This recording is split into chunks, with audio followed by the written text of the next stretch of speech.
Hello student, আশা করি তোমরা সকলেই খুব ভালো আছো। তো আজকে তোমাদের ফিজিক্যাল সায়েন্সের সাজেশন নিয়ে আলোচনা করব। তোমরা যারা হাই মাদ্রাসা বোর্ড থেকে আগামী 2025-এ মাধ্যমিক এক্সাম দেবে, তো ফিজিক্যাল সায়েন্সে কিন্তু সাজেশন হয় না। ফিজিক্যাল সায়েন্সে তোমাদের গুরুত্বপূর্ণ প্রশ্নগুলি পড়তে হবে এবং সেখান থেকেই তোমরা কমন পেয়ে যাবে।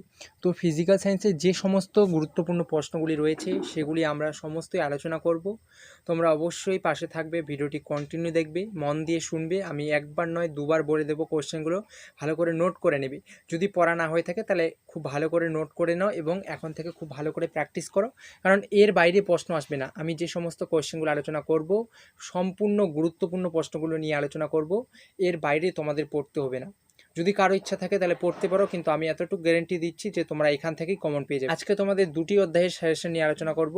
1 নম্বর অধ্যায় তোমাদের পরিবেশের জন্য ভাবনা এবং 2 নম্বর হচ্ছে গ্যাসের আচরণ। এই দুটি অধ্যায় নিয়ে আলোচনা করব। তো তোমাদের পরিবেশের জন্য ভাবনা এই অধ্যায় থেকে 1 নম্বরের প্রশ্ন আসবে এবং 2 নম্বরের একটি প্রশ্ন আসবে আর শর্ট কোশ্চিন আসবে এখান থেকে, ঠিক আছে। এবং 2 নম্বর অধ্যায় তোমাদের গ্যাসের আচরণ, এখান থেকে 2 নম্বরের একটি প্রশ্ন আসবে এবং 3 নম্বরের একটি প্রশ্ন আসবে আর 1 নম্বরের জন্য কিন্তু কোশ্চেন আসবে, ঠিক আছে। তো খুব ভালো করে প্র্যাকটিস করবে। আমি সমস্ত কোশ্চেনগুলো একসাথে আলোচনা করব, 1 নম্বর 2 নম্বর 3 নম্বর।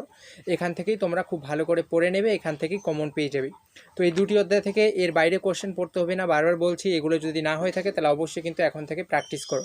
তো 1 নম্বর অধ্যায় হচ্ছে পরিবেশের জন্য ভাবনা। এই অধ্যায় থেকে যে সমস্ত কোশ্চেনগুলো পড়তে হবে তোমাদের খুব ভালো করে মন দিয়ে শোনো এবং নোট করে নেবে। 1 নম্বর কোশ্চেন, মিথেন হাইড্রেট কি, এর ব্যবহার আলোচনা করো। অর্থাৎ মিথেন হাইড্রেট কি, মিথেন হাইড্রেটের ব্যবহার দুটি পড়বে। ব্যবহার দুটি পড়লেই কিন্তু হয়ে যাবে। ফিজিক্যাল সায়েন্সে বেশি পড়তে লাগে না, 2-3টে পয়েন্ট পড়বে, তাতেই কিন্তু ইনাফ, ঠিক আছে। তো খুব ভালো করে পড়বে। মিথেন হাইড্রেট কি, মিথেন হাইড্রেটের ব্যবহার একটি, ঠিক আছে, একটি অথবা দুটি ব্যবহার পড়ে রাখবে, খুব ইম্পর্টেন্ট। মিথেন হাইড্রেট কি। 2 নম্বর পড়বে মানব স্বাস্থ্য ও পরিবেশের ওপর ওজোন স্তর ক্ষয়ের দুটি ক্ষতিকারক প্রভাব লেখো। মানব স্বাস্থ্য ও পরিবেশের ওপর ওজোন স্তর ক্ষয়ের দুটি ক্ষতিকারক প্রভাব লেখো।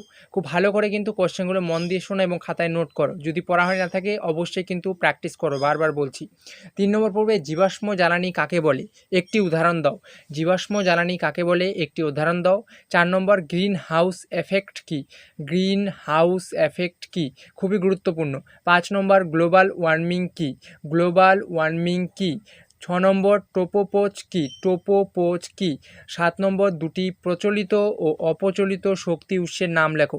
দুটি প্রচলিত শক্তি উৎসের নাম এবং দুটি অপ্রচলিত শক্তি উৎসের নাম লেখো। 8 নম্বর ওজোন স্তরে ওজোনের বিয়োজনে NO এর ভূমিকা কি, ওজোন স্তরে ওজোনের বিয়োজনে NO এর ভূমিকা কি। 9 নম্বর কোশ্চেন, বায়ুমণ্ডলের সর্বোচ্চ ও সর্বনিম্ন স্তর দুটির নাম লেখো। বায়ুমণ্ডলের সর্বোচ্চ ও সর্বনিম্ন স্তর দুটির নাম লেখো। 10 নম্বর কোশ্চেন, পাওয়ার অ্যালকোহল কি, পাওয়ার অ্যালকোহল কি। 11 নম্বর কোশ্চেন, জীবাশ্ম জ্বালানি সংরক্ষণের দুটি উপায় লেখো, খুবই গুরুত্বপূর্ণ। জীবাশ্ম জ্বালানি সংরক্ষণের দুটি উপায় লেখো। 12 নম্বর কোশ্চেন, পুনর্নবীকরণযোগ্য শক্তি কি, পুনর্নবীকরণযোগ্য শক্তি কি। 13 নম্বর প্রশ্ন, সৌরশক্তি ব্যবহারের দুটি সুবিধা ও দুটি অসুবিধা লেখো। সৌরশক্তি ব্যবহারের দুটি সুবিধা ও দুটি অসুবিধা লেখো। 14 নম্বর কোশ্চেন, ভূতাপীয় শক্তি ব্যবহারের দুটি সুবিধা ও দুটি অসুবিধা লেখো। ভূতাপীয় শক্তি ব্যবহারের দুটি সুবিধা ও দুটি অসুবিধা লেখো।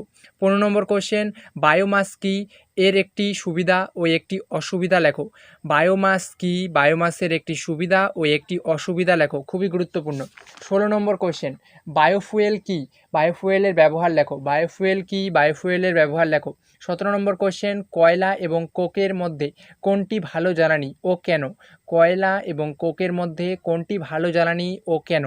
18 নম্বর কোশ্চেন, মিথেন হাইড্রেটকে ফায়ার আইস বলা হয় কেন। মিথেন হাইড্রেটকে ফায়ার আইস বলা হয় কেন। এই কোশ্চেনটা অনেক সময় দিয়ে দেয় যে মিথেন হাইড্রেটকে ফায়ার আইস বলা হয় কেন, অথবা কাকে ফায়ার আইস বলা হয় এবং কেন, খুবই গুরুত্বপূর্ণ। 19 নম্বর প্রশ্ন, বায়োগ্যাস কি, কাজে লাগে, এর ব্যবহার। বায়োগ্যাস কি, কাজে লাগে, এর ব্যবহার, খুবই গুরুত্বপূর্ণ। 20 নম্বর প্রশ্ন, জোয়ার ভাটার শক্তি ব্যবহারের দুটি সুবিধা ও দুটি অসুবিধা আলোচনা করো। জোয়ার ভাটার শক্তি ব্যবহারের দুটি সুবিধা ও দুটি অসুবিধা আলোচনা করো। তো পরিবেশের জন্য ভাবনা এই অধ্যায় থেকে এই 20টা প্রশ্ন আমি আলোচনা করলাম। এই 20টা প্রশ্ন খুব ভালো করে পড়ে নাও, এখান থেকেই তোমরা কমন পেয়ে যাবে, 100% গ্যারান্টি দিচ্ছি আমি। নেক্সট অধ্যায় গ্যাসের আচরণ, এটি তোমাদের বইয়ের 2 নম্বর অধ্যায়। এখান থেকে 1 নম্বর কোশ্চেন প্র্যাকটিস করবে, বাস্তব গ্যাসগুলি আদর্শ গ্যাসের সমীকরণ মেনে না চলার প্রধান দুটি কারণ লেখো। বাস্তব গ্যাসগুলি আদর্শ গ্যাসের সমীকরণ মেনে না চলার প্রধান দুটি কারণ লেখো। 2 নম্বর প্রশ্ন, বয়েলের সূত্রটি বিবৃত করো এবং এর গাণিতিক রূপটি লেখো।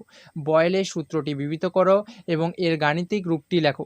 3 নম্বর প্রশ্ন, আদর্শ গ্যাস সমীকরণটি লেখো এবং এই সমীকরণে ব্যবহৃত বিভিন্ন প্রতীকগুলির অর্থ উল্লেখ করো। আদর্শ গ্যাস সমীকরণটি লেখো এবং ওই সমীকরণে ব্যবহৃত বিভিন্ন প্রতীকগুলির অর্থ উল্লেখ করো।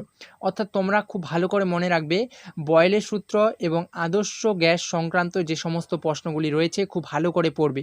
এবার কিন্তু বয়েলের সূত্র অথবা আদর্শ গ্যাস সংক্রান্ত যে সমস্ত প্রশ্নগুলো আছে, যে সমস্ত কোয়েশ্চেনগুলো আছে সমস্তটাই খুব ভালো করে পড়ে নেবে। এখান থেকেই কিন্তু প্রশ্ন আসার চান্স প্রবল তোমাদের হাই মাদ্রাসা বোর্ডের, ঠিক আছে। 4 নম্বর প্রশ্ন, গে লুসাকের গ্যাস আয়তন সূত্রটি লেখো। গে লুসাকের গ্যাস আয়তন সূত্রটি লেখো। 5 নম্বর প্রশ্ন, পরম শূন্য তাপমাত্রাকে পরম বলার কারণ কি? পরম শূন্য তাপমাত্রাকে পরম বলার কারণ কি? 6 নম্বর প্রশ্ন, আদর্শ গ্যাস কি? আদর্শ গ্যাসের গতিতত্ত্বের শ্রীকার্যগুলি লেখো। আদর্শ গ্যাস কি? আদর্শ গ্যাসের গতিতত্ত্বের শ্রীকার্যগুলি লেখো। 7 নম্বর প্রশ্ন, বয়েলের সূত্র, চার্লসের সূত্র ও অ্যাভোগাড্রোর সূত্রের ওপর ভিত্তি করে আদর্শ গ্যাস সমীকরণটি প্রতিষ্ঠা করো। 8 নম্বর প্রশ্ন, 30 ডিগ্রি সেলসিয়াস এবং 300 কেলভিন এর মধ্যে কোন উষ্ণতাটি বেশি এবং কেন? ব্যাখ্যা করো। 30 ডিগ্রি সেলসিয়াস এবং 300 কেলভিন এর মধ্যে কোন উষ্ণতাটি বেশি এবং কেন? ব্যাখ্যা করো। 9 নম্বর প্রশ্ন, বয়েলের সূত্র ও চার্লসের সূত্রের সমন্বিত রূপটি সমীকরণ আকারে প্রকাশ করো। সমীকরণে ব্যবহৃত চিহ্নগুলি কী কী নির্দেশ করে? বয়েলের সূত্র ও চার্লসের সূত্রের সমন্বিত রূপটি সমীকরণ আকারে প্রকাশ করো। সমীকরণে ব্যবহৃত চিহ্নগুলি কী কী নির্দেশ করে? 10 নম্বর প্রশ্ন, অ্যাভোগাড্রোর সংখ্যা কাকে বলে? এর মান কত? অ্যাভোগাড্রোর সংখ্যা কাকে বলে? এর মান কত? 11 নম্বর প্রশ্ন, চার্লসের সূত্র থেকে কিভাবে পরম শূন্য উষ্ণতার ধারণা পাওয়া যায়? ব্যাখ্যা করো। চার্লসের সূত্র থেকে কিভাবে পরম শূন্য উষ্ণতার ধারণা পাওয়া যায়? ব্যাখ্যা করো। 12 নম্বর প্রশ্ন, চার্লসের সূত্র থেকে পরম শূন্য তাপমাত্রার সংজ্ঞা প্রতিষ্ঠা করো। চার্লসের সূত্র থেকে পরম শূন্য তাপমাত্রার সংজ্ঞা প্রতিষ্ঠা করো। 13 নম্বর প্রশ্ন, আদর্শ গ্যাসের জন্য পিভি বনাম পি এবং পি বনাম ভি এর লেখচিত্র দুটি অঙ্কন করো। এই প্রশ্নটা মোস্ট ইম্পর্টেন্ট, শর্ট কোয়েশ্চেন অথবা 2 নম্বরে আসবেই আসবে, ঠিক আছে। আদর্শ গ্যাসের জন্য পিভি বনাম পি এবং পি বনাম ভি এর লেখচিত্র দুটি অঙ্কন করো। 14 নম্বর প্রশ্ন, এন মোল অণু আদর্শ গ্যাসের ক্ষেত্রে পিভি ইকুয়াল টু এনআরটি সমীকরণটি প্রতিষ্ঠা করো। এন মোল অণু আদর্শ গ্যাসের ক্ষেত্রে পিভি ইকুয়াল টু এনআরটি সমীকরণটি প্রতিষ্ঠা করো। 15 নম্বর, আদর্শ গ্যাস সমীকরণ পিভি ইকুয়াল টু এনআরটি থেকে কিভাবে গ্যাসের আণবিক ভর নির্ণয় করা যায়? আদর্শ গ্যাস সমীকরণ পিভি ইকুয়াল টু এনআরটি থেকে কিভাবে গ্যাসের আণবিক ভর নির্ণয় করা যায়? 16 নম্বর, মাত্রীয় বিশ্লেষণ থেকে আর এর একক কী হওয়া উচিত তা নির্ণয় করো। মাত্রীয় বিশ্লেষণ থেকে আর এর একক কী হওয়া উচিত তা নির্ণয় করো। 17 নম্বর প্রশ্ন, গ্যাসের ব্যাপন ধর্ম কাকে বলে ও ব্যাপন কেন হয়? লেখো। গ্যাসের ব্যাপন ধর্ম কাকে বলে ও ব্যাপন কেন হয়? লেখো। 18 নম্বর প্রশ্ন, আদর্শ গ্যাস ও বাস্তব গ্যাসের মধ্যে দুটি পার্থক্য লেখো। আদর্শ গ্যাস ও বাস্তব গ্যাসের মধ্যে দুটি পার্থক্য লেখো। 19 নম্বর প্রশ্ন, বেলুন ফোলালে চাপ বৃদ্ধির সঙ্গে সঙ্গে আয়তন বৃদ্ধি পায়, এটি কি বয়েলের সূত্রের বিরোধী? ব্যাখ্যা করো। বেলুন ফোলালে চাপ বৃদ্ধির সঙ্গে সঙ্গে আয়তন বৃদ্ধি পায়, এটি কি বয়েলের সূত্রের বিরোধী? ব্যাখ্যা করো। 20 নম্বর, সংজ্ঞা পড়বে। প্রমাণ চাপ, বাস্তব গ্যাস, আদর্শ গ্যাস, পরম শূন্য উষ্ণতা, এই সংজ্ঞাগুলি খুব ভালো করে কিন্তু প্র্যাকটিস করে রাখবে। প্রমাণ চাপ, বাস্তব গ্যাস, আদর্শ গ্যাস, পরম শূন্য উষ্ণতা। তো এই 20টা প্রশ্ন ছিল তোমাদের গ্যাসের আচরণ থেকে। এখান থেকেই তোমরা টেস্টে প্রশ্ন কমন পেয়ে যাবে এবং মেন পরীক্ষা যে তোমাদের 25-এ হবে সেখানেও কমন পেয়ে যাবে।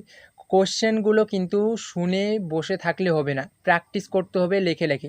তো এখন থেকে খুব ভালো করে প্র্যাকটিস করো, আর যাদের প্র্যাকটিস করা অলরেডি হয়ে গেছে তাদের তো খুবই ভালো, কারণ এখান থেকে তোমরা কমন পাবেই পাবে। যদি এখান থেকে কোনো প্রশ্ন না হয়ে থাকে পড়া, তাহলে অবশ্যই কিন্তু প্র্যাকটিস করো। আজকে আমি এই 2টি অধ্যায়ের প্রশ্ন আলোচনা করলাম, নেক্সট অধ্যায়ে আরও পরবর্তী অধ্যায়ে সাজেশন নিয়ে আলোচনা করব, অর্থাৎ গুরুত্বপূর্ণ প্রশ্নগুলি নিয়ে আলোচনা করব। তো অবশ্যই চ্যানেলটির পাশে থাকবে, চ্যানেলটি সাবস্ক্রাইব করে নেবে এবং পাশের বাটনটি ক্লিক করে নেবে, যাতে পরবর্তীতে আমাদের সমস্ত গুরুত্বপূর্ণ ভিডিওগুলি সবার আগে তোমার কাছে পৌঁছে। তো দেখা হচ্ছে কোনো নেক্সট ভিডিওতে। সবাই ভালো থেকো, সুস্থ থেকো।